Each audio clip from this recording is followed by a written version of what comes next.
কোরআন আছে হাদিস আছে, সেই আবু বকর ওমর নেই,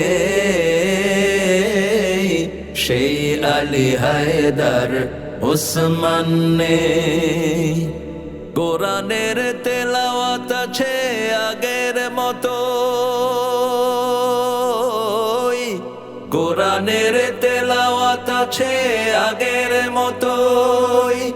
রাবেয়া বসিরের মতো সাধিকা নেই আজও, সেই কোরআন আছে হাদিস আছে, সেই ঈমান আর মানুষ নেই।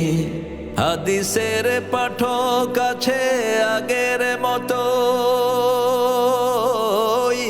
হাদিসের পাঠক আছে আগের মতোই। বুখারীর মতো সেই